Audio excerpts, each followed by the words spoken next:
What's going on, my people? This is Blanche Eden. Today we're going to be doing episode 34, Black Trending News. Let's get into it. Today we're going to be talking about the beautiful state of Hawaii. It's the 50th state. Let's see, just some quick facts here before I get into what we're really going to talk about today. It was forced into the Union on August 21st, 1959. We're going to get into how it was forced. Ripped out and gone. If you can imagine yourself relating to something like that, that's what we went through.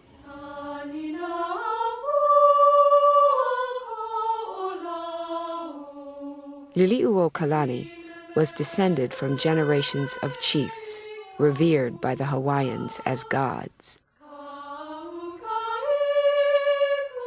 She had been educated by Americans. A poet and composer, she dined at the White House, was a guest at Buckingham Palace, but nothing had prepared her for the crisis she would face as queen. Hawaii has a small population of 1,420,491 people. Let's see. The languages that are spoken on Hawaii are English and Hawaiian. They have 2 senators that are Democratic. They also have a state legislator, a House of Representatives, and a Senate. So they're very Americanized, very Americanized. And I want to talk about how the original people of Hawaii, the original settlers of Hawaii began. They've arrived, based on history, they approximate between 124 and 1120 AD. And they were settled by Polynesians that look like this. Right? Most people would look at them and say, well, these are black people. It's also been written in history that they came from Africa. They're black. So now Polynesians look like this. For the most part, maybe not all of them, but because of the integration of the Chinese and European, they don't look like their original ancestors anymore.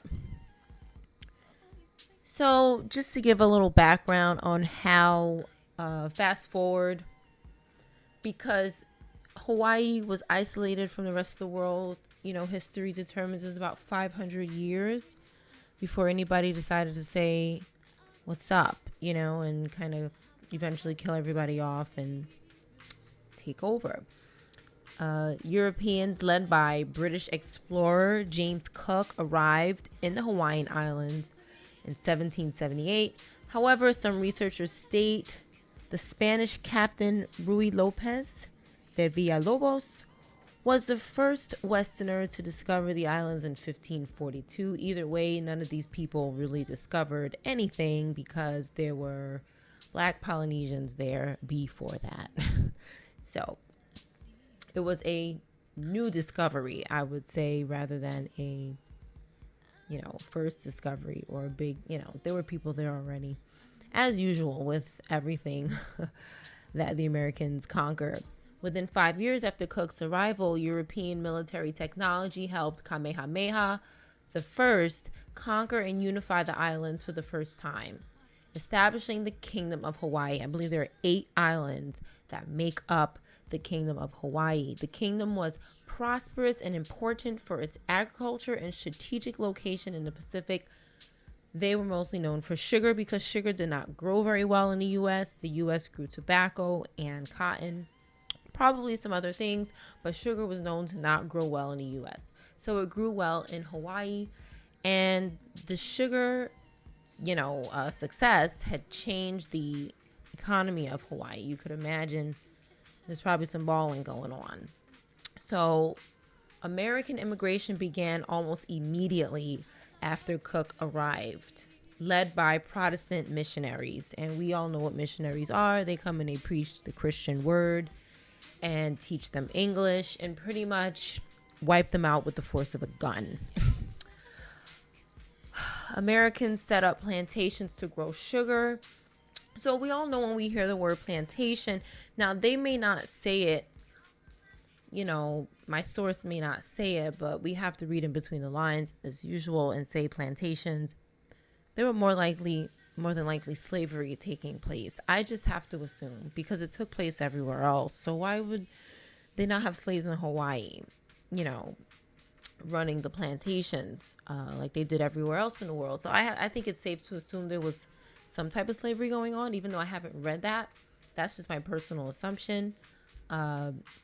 Their methods of plantation farming required substantial labor. Again, free labor, slaves.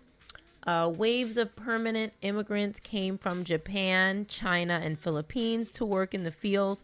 The government of Japan organized and gave special protection to its people, who comprised of about 25% of the Hawaiian population by 1896. Okay, so Japan organized and gave special protection to its people, but China and the Philippines, I don't see that they did that here. So like I said, they were slaves. I think it's safe to assume. Eventually, just like the Native Americans, disease, particularly smallpox, killed a lot of people off. The Europeans brought over their diseases somehow, some way, through coughing, sex, fluids, however. But it took the population down by hundreds and thousands of innocent people. Okay, it says here, declining from 300,000 in the 1770s, over 60,000 in the 1850s, to 24,000 people in 1920. Americans within the kingdom government rewrote the Constitution.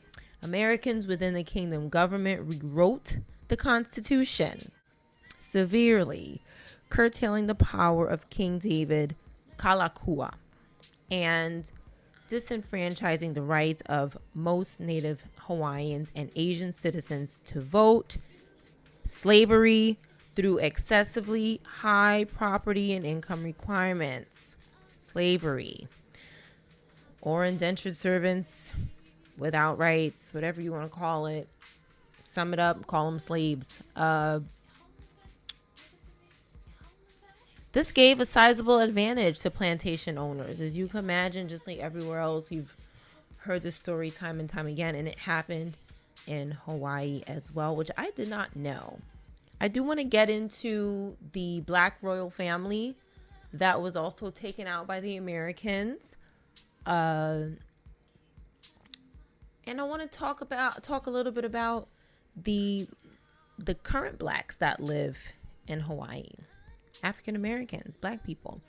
There's about 29,000 blacks. I read approximately 29,000. If I'm wrong, let me know in the comment section, but I believe I read 1.7% of the population is African American, when in the beginning of Hawaii, it was all that was there, I have to assume. Until 500 years later, and the Europeans came and diluted everyone. So there's a big decline in black people, is what I was meaning to say. When the members of Hui Kalai'aina and Hui Aloha went out to collect signatures, it wasn't like today where you have to stand around and beg people to sign a petition. People were looking for them. They were seeking them out. And everybody, it was men, women, and children signed these petitions. And I'm just trying to make the point that Hawaiians really didn't have either power or money or government to preserve their nationhood. What they had was their will. Despite the fact that for about a century, Hawaiians had been dying, the population had been plummeting, despite the fact that we had no real power, and the United States was a powerful country, Hawaiians acted with remarkable unanimity to preserve their independence, to preserve their lahui. So just a little bit about what the Aboriginal people that were there, their religion was pretty much, Polynesian culture, with the theology, rituals, and code of conduct. They had many gods and heroes. For example, the Sky Father, the Earth Mother, and other gods. Polytheistic was the Hawaiian religion, believed with 4 deities, very notable deities. I'm not going to even try to pronounce their names because I feel like I would be insulting the culture, so I'm not going to try to butcher them, but you are more than likely and welcome to look them up. But they had 4 major gods, male gods, 400 gods and goddesses, multitude, spirits, guardians, lesser gods, guardian spirits associated with particular families. So they had something established. And as usual, once the Americans move in with their Bibles and other things, that goes out the window. So their religion is erased from them and diluted, and it's just, you know, the same old story over and over again. Just to give you a little background on what their background was as far as religion. Let's talk about the House of Kamehameha the First, which is the founder of the Kingdom of Hawaii. He was a black male. Now, generation has gone down to Kamehameha the Fifth in 1872. People have passed away. They have gone down and gone down. Queen Liliuokalani, she attempted to rewrite the Constitution to something fair. She was legendary. She's very famous. She was a black queen. She was the black queen and the last monarchy individual of the Hawaiian royal family. So Princess Liliuokalani was offered the throne several times by the missionary party who had forced the bayonet constitution on her brother, but she believed she would become a powerless figurehead like her brother and rejected the offers. See, so I agree with her. Like, I mean, just that statement alone is very powerful, and it kind of gives you insight on what politics are. And I'll repeat that again. She believed she would become a powerless figurehead like her brother and rejected the offer. You know, you get into these positions and there's someone dictating what you do. And she didn't want to be in that position. But eventually, she did do it. So in January of 1891, her brother traveled to San Francisco for his health, staying at the Palace Hotel. He died there on January 20th, and she then ascended the throne. Now she's queen. At the time she was Queen Liliuokalani. Called her brother's reign a golden age materially for Hawaii. So she definitely honored her brother and was very thankful. But now that he wasn't there anymore and he had passed on, I guess she really didn't have a choice but to take over. And it's a good thing she did. Liliu was well-versed in the Western culture, well-versed in the Hawaiian culture, and knew the values of both sides, and knew the inevitable of what was going to happen to Hawaii.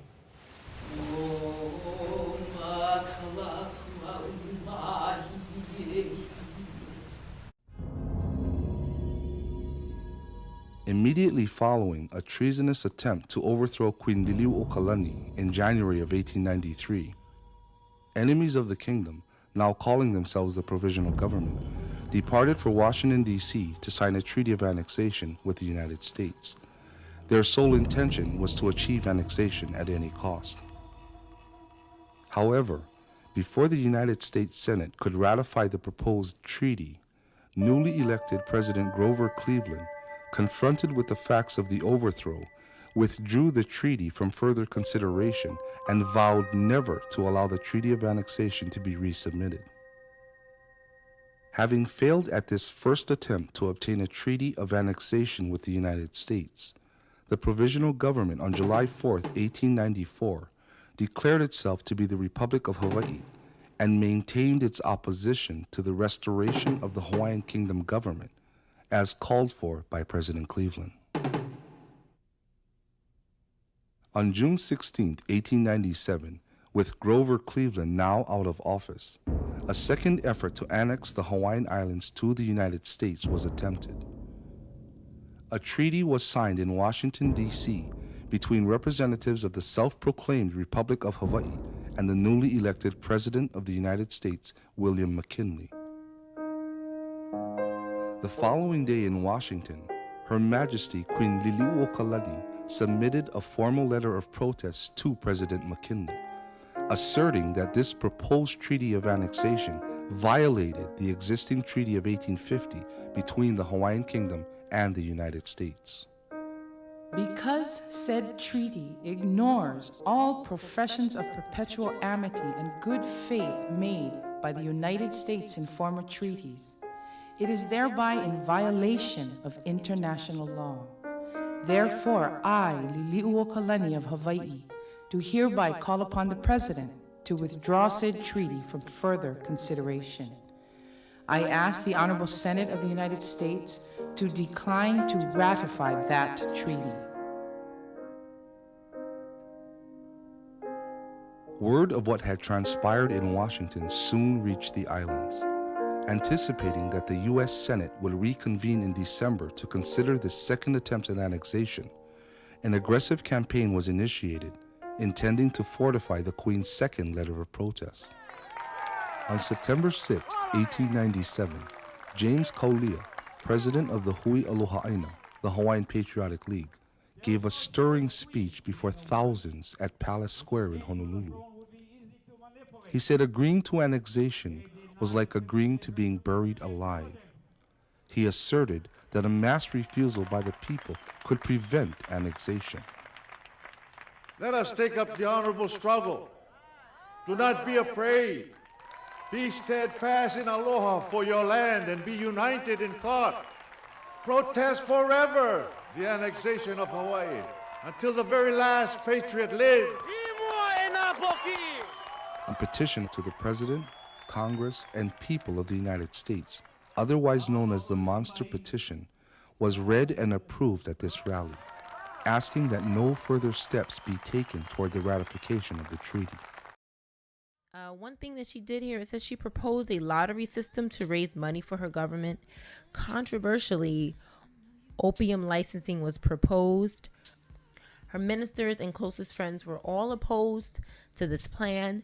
They unsuccessfully tried to dissuade her from pursuing these initiatives, both of which came to be used against her in the brewing constitutional crisis.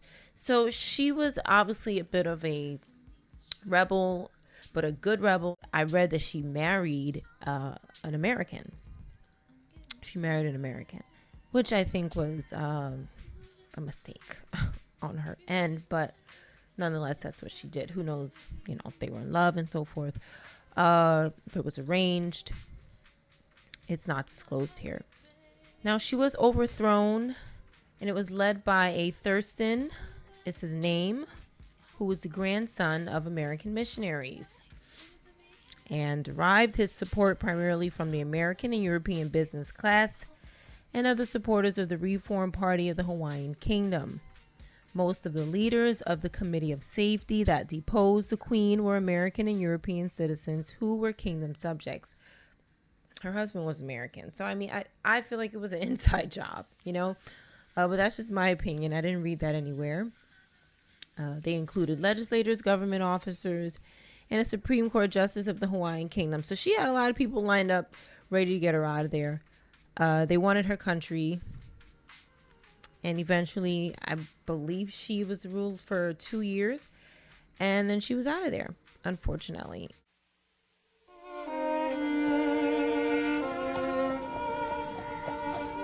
On January 18, 1893, the day after she surrendered, Liliuokalani went for a ride in her carriage.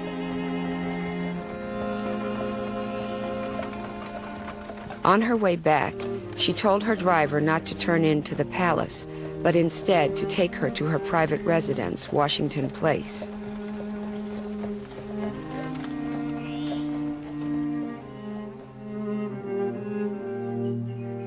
She firmly believed her exile would be brief, that the United States would recognize the error and she would be reinstated. On February 1st, Minister Stevens ceremonially raised the American flag over the government building. Liliuokalani wrote in her diary, "Time may wear off the feeling of injury, but my dear flag, the Hawaiian flag, that a strange flag should wave over it. May heaven look down on these missionaries and punish them for their deeds." The palace was renamed the Executive Building. Martial law was declared and would be enforced by the ragtag army of the provisional government. During this time, she composed a number of pieces, including the Queen's Prayer.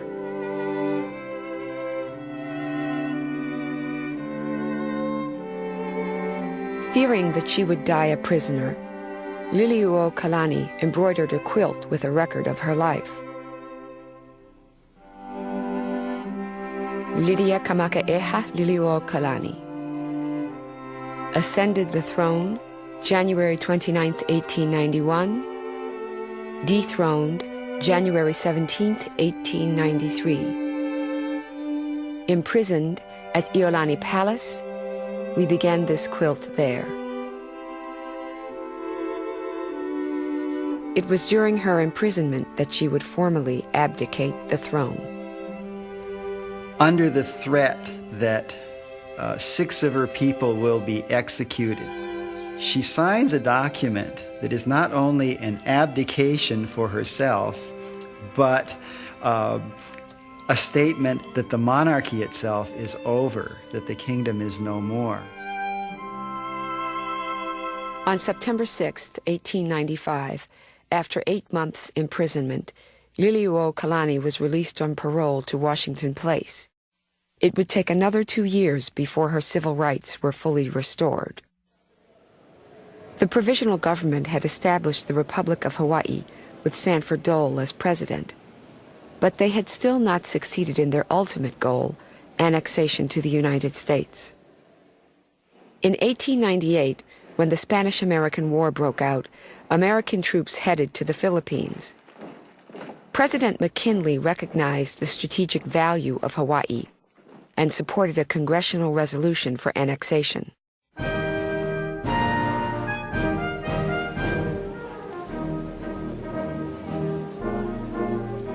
On August 12, 1898, in a grand ceremony, President Dole formally yielded the sovereignty and public property of the Hawaiian Islands to the United States. The Stars and Stripes was slowly raised over Iolani Palace, and the Hawaiian flag was brought down for the last time. But few Hawaiians would witness the ceremony. Most spent the day at home, behind closed blinds.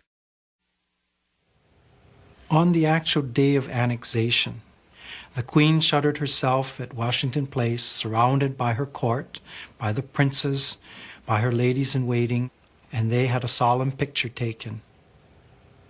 On the other side at Iolani Palace, there were sharpshooters pointed out.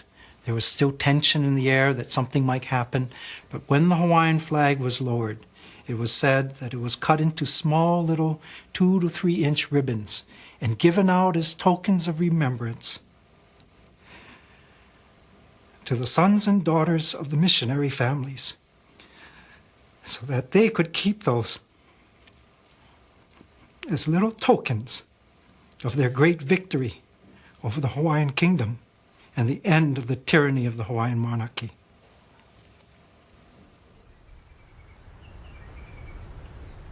Liliuokalani would live for another 20 years as an American citizen in the United States territory of Hawaii. By the time of her death at the age of 79, she had become the embodiment of the kingdom itself and of its loss. For weeks after her funeral, strange events were recorded in the islands. Volcanoes erupted, and the seas turned an odd hue from the sudden appearance of a multitude of red fish. It was as if the elements recognized that the kingdom was no more.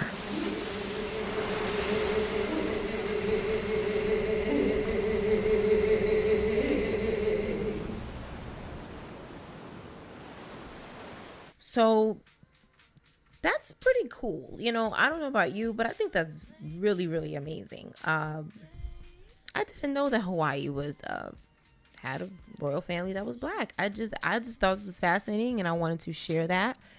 There's plenty of information of it online. There's more details online if you want to read more about it. I'm giving a general overview of it. Now I want to talk a little bit about the current people that are in Hawaii. I saw some interesting videos online, people's perception of being black in Hawaii. So let's get into it. What's going on, everybody? Today I'm gonna do a video. I'm gonna talk about just living in Hawaii and not being from Hawaii, being black in Hawaii, and just discrimination. I mean, a lot of people, just a lot of worries and concerns that people may have. Okay, so first I'm gonna talk about being black in Hawaii. Being black in Hawaii pretty much is the same, almost the same as being black in the mainland. I mean, you get treated better here, I'll say, if you get like pulled over, because I done been pulled over a couple times in the mainland, and it wasn't, I don't know, I was uncomfortable. But here, I didn't feel uncomfortable like the whole time I was pulled over. And like I got treated with respect, so it was like super cool. I was like, yo, I love it. But you know, everybody's experience is different. If you're going out and you're black, just don't think like, you know, going out in Hawaii, even though you feel like you're in a different country, you're really not. This is still America. I will say there's not many black people here though. Me, I haven't experienced any, but you know, from what I hear, you know, is when you go out west, like Kapolei, Waianae areas, you know, just where it's more local, you know, I would say that would probably be most likely where it would be happening to occur, just because it's real chill out there, real local. But I'll say, you know, as long as you don't go out there tripping or looking for trouble, not being respectful, but if you do go out there and you're doing the complete opposite, I mean, you're gonna find trouble, and it's not gonna be good because, you know, they already kind of got that chip on their shoulder about you being, you know, in their land or whatever. But I mean, well, in their land, in their area, however you want to put it. But yeah, I mean, I've been to the west side plenty of times and never had a problem, never got like any dirty looks or anything. So I mean, you know, I mean, I was pretty much, I ain't gonna say I was accepted, but I'm gonna say I felt safe. Let's put it that way. So basically, long story short, I moved to Hawaii to go to school. I was at a community. I'll just be completely straightforward right now and say that my first year in Hawaii was not really what I expected it to be. I'm gonna start with the pros. Let's start with the good stuff. My absolute favorite thing about living in Hawaii is definitely just the beauty of the island. Like, it's so gorgeous. There's like one highway called like Kamehameha, and there's another highway, and it's so pretty, and there's mountains everywhere, like, and then I see rainbows all the time. Like, there's always a rainbow, and it's like the weather's so nice. I mean, it's been kind of hot actually, like really hot, but for the most part the weather's really nice. And 3 pros, like my 3 likes to living there, is the beauty of Hawaii, the diversity, and the laid back feel. So now moving on to the cons.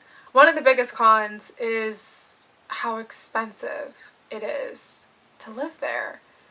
It is so expensive. It drives me crazy. Like, I don't think I did a good job with that at all. But, you know, that's what they say. They say it pays to live in paradise, so. Okay, so my second con would have to be transportation, as in the bus system. I can't. Yeah, so I don't have a car in Hawaii, which basically means that I have to use the bus. There's a bus app that you can use, but it doesn't always come on time. And it's really annoying when it's like, okay, I want to do, like, you can plan, okay, I'm going to go to the grocery store, then I'm going to do this, and I'm going to go there, then I'm going to go to the mall, and then I'd like plan things out in my head about what time I want to be back before it's dark, etc., etc. Girl, you could end up sitting at the bus stop and waiting for like 45 minutes or an hour. Like sometimes it really does come on time, but other times it doesn't. I buy a lot of stuff online. Shipping can be quite pricey. Racism is pretty much everywhere in the world. I'm not saying that it doesn't exist in Hawaii. I'm just saying that it's not as prominent as in the States, you know. It's about growing up mixed in Hawaii, okay? Not ever a struggle for me. It was pretty normal. There wasn't a lot going on racially, because in Hawaii, everybody is so culturally diverse and everybody is so culturally mixed. There's a lot of Black and Samoans. There's Black and Hawaiian people, Black Filipino people. Hell, I even seen a Black and Micronesian girl. Like everybody is mixed. So there's not just Hawaiians there in Hawaii. Okay, so that was interesting. Not what I expected. I expected to hear more Hawaii is racist, so I was wrong about that. I would like to visit Hawaii. That is a place that I would definitely like to visit. It sounds like a beautiful place. That's it. I guess I really don't have anything else to say. Like, subscribe, share if you like the video, and I will catch you on the next video. Have a good night.